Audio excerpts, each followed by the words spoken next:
shared with us information about what occurred.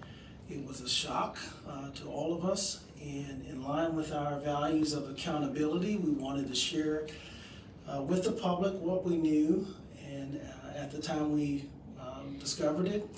And today we have learned a little bit more information, but also have information to share about the process, how we can continue to be a trusted partner with our community in terms of sharing information about this unfolding incident. I'm joined here today by our mayor, Mayor Bliss, our police chief, our director of oversight, Director Brandon Davis, as well as Captain Dixon, who is the area captain where the incident was involved.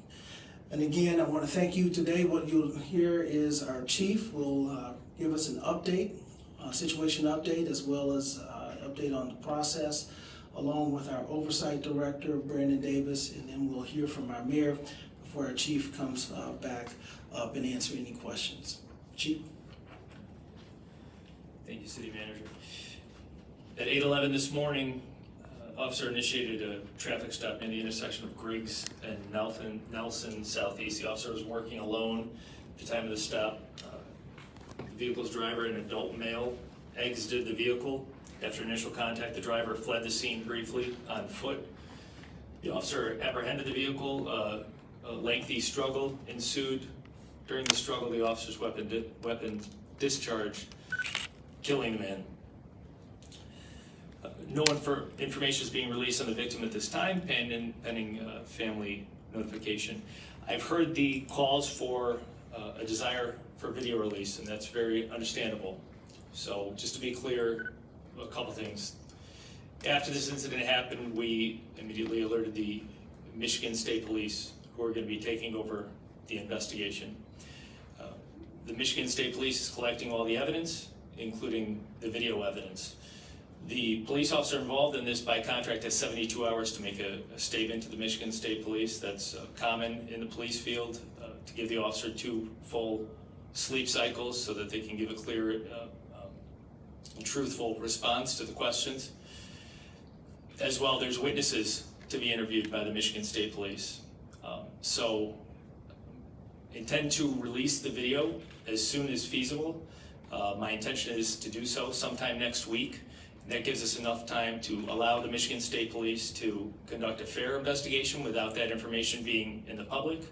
As well, it'll give me a chance to reach out to the family, who I think has the right to see the video before the rest of the public.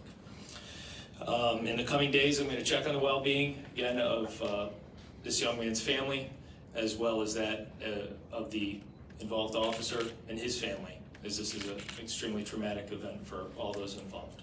Thanks. Thank you, Chief, and good afternoon. Again, I am representing the Office of Oversight and Public Accountability. My heart, my thoughts, my prayers go out to everyone that was impacted in this incident. The loss of life is always tragic. I do want to take a couple of moments to talk about process, specifically around the role of the Office of Oversight and Public Accountability. I'll start by commending the Chief on his commitment to release the video so quickly. We know that that has not always been the case, and the Chief has shown an extraordinary amount of transparency in this process thus far. The Chief made sure to contact me early so that the Office of Oversight and Public Accountability could be on the scene to ensure that transparency and accountability are happening in this incident. So from a process perspective, the Chief has explained it properly. The Michigan State Police will do the initial investigation into this incident. Once that investigation is concluded, that information will be provided to the police chief and the Internal Affairs Division of the police department. The Office of Oversight and Public Accountability will monitor and audit that investigation and provide a report regarding it. After that is concluded, then other phases take place. But it's important that we recognize that the first step in this is an investigation that occurs by the Michigan State Police, and we want to make sure that that can be done fairly in order to ensure that there can be accountability, transparency, and fairness. Thank you. Thank you, Mr. Davis. This is indeed a really difficult day for our city. And my prayers go out to everyone impacted by today's tragedy. And we know at this point, as the chief said, we have more questions than answers, and we trust the Michigan State Police to do their due diligence during this investigation. Fortunately, we also have systems in place to effectively respond. I understand how emotional this can be and recognize the frustrations that many in our community may feel. I personally ask everyone in our community to respect the process and allow the investigators to do their work before reaching any conclusions. With that, I will now turn this back to our chief. Again, the investigation is in its preliminary stages and is being conducted by the Michigan State Police, but if there are questions that I can answer, I'd be happy to do so now. Is there anything that comes into question from your standpoint, this was not justifiable shooting?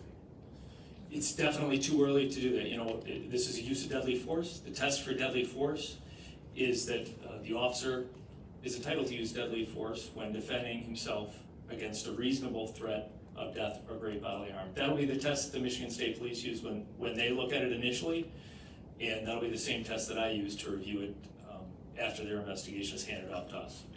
Can you confirm that this individual who was killed was unarmed? And if you can confirm that, how does that play into the way police handle a case as opposed to just general? So at this time, I can't confirm he's unarmed. I did talk to the Michigan State Police Lieutenant handling this briefly on the way up here, but they don't have any further updates for me at this time. The 72-hour rule, I know that's common among police departments, but Sure. people sitting at home are gonna look at this and say, if I was in that situation, I wouldn't have that 72 hours to get some rest and then respond to questions. Why is that different for a police officer? I get it. I get that concern, and the truth is that if the state police reviews the video, if they review the witnesses, and you know that there's a passenger in this vehicle, if I hadn't mentioned it earlier, there was also at least one witness on the street there. There may have been more. So if the initial investigation by the state police produces an obvious account of criminal activity, that officer would be placed into custody. And then he would have to make a decision, not whether or not he's going to exercise his rights under the contract, but his rights under Miranda. So it's not that an individual wouldn't be afforded that 72-hour rule. Individuals have the right to remain silent, as do police officers. We expect them to provide in use of force incidents a full accounting. So that's sort of the difference between a civilian and an officer. But I get your point. How did the officer's body camera fall off? That's a great question. I can confirm that the officer's body camera was on the scene at the time because I did go to the scene. However, I can't tell you how it fell off. I do know that there was a lengthy struggle. I'm told it was over a minute and a half or 2 minutes of fighting, so it's not uncommon for that to happen. Or can you tell people how they're strapped on for people at home? Yeah, sure. It depends. There's two ways. They're either attached by a very strong magnet to a metal plate inside a shirt or a vest carrier, or there's actually a large hook that goes in, and they are fairly secure if you run, but if you're in a fight with an individual, it's not that difficult to dislodge.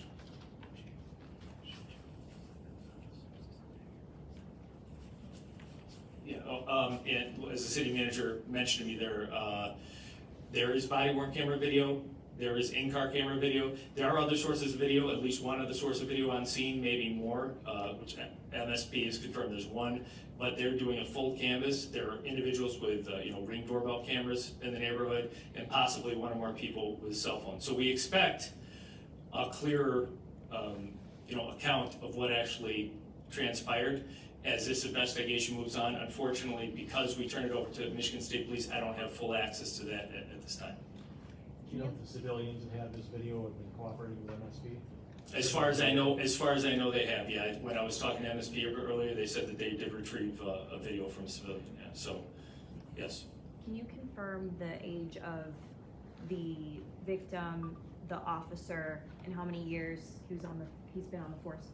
Thanks, Carla. I know that I believe the victim is 26 years old or thereabouts. I don't know the age of the officer, but I know he was hired in 2015.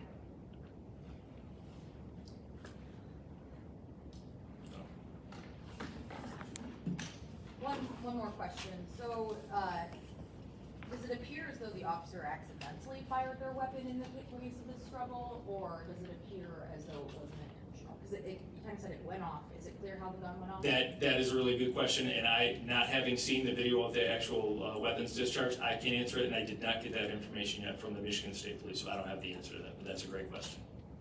Did the struggle happen while the victim was fleeing?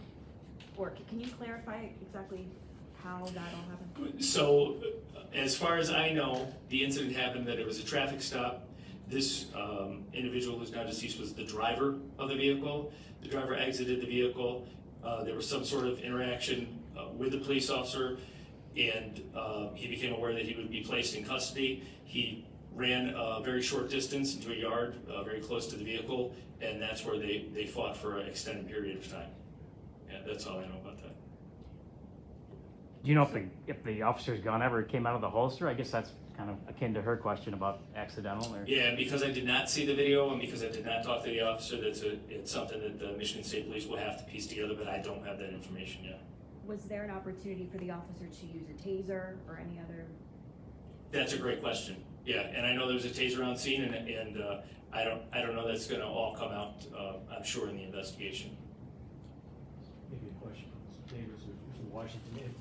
Is there a sense in the community that there's people have an issue with this, and that's why you're stepping up now to try to quell any problems? Yeah, and what we find is communication and engagement earlier the better in the process, and the chief, myself, and Director Davis have been talking to community members and community leaders all day. And so instead of just having a select group of community members we spoke to, we wanted to make sure that the entire public understood the process moving forward. And so that's the reason why we're here today.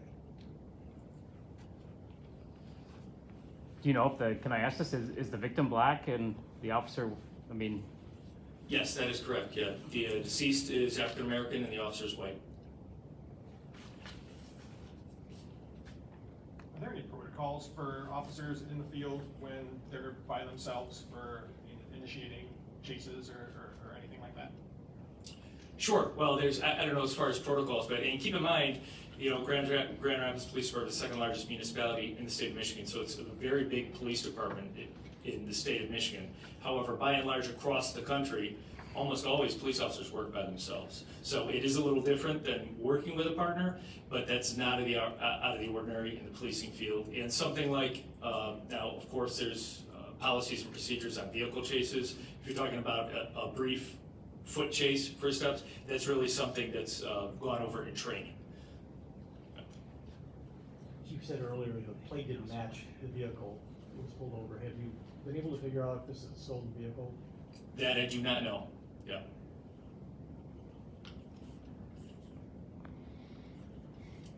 Anyone else? Okay, I think we can probably wrap it up then. Thank you.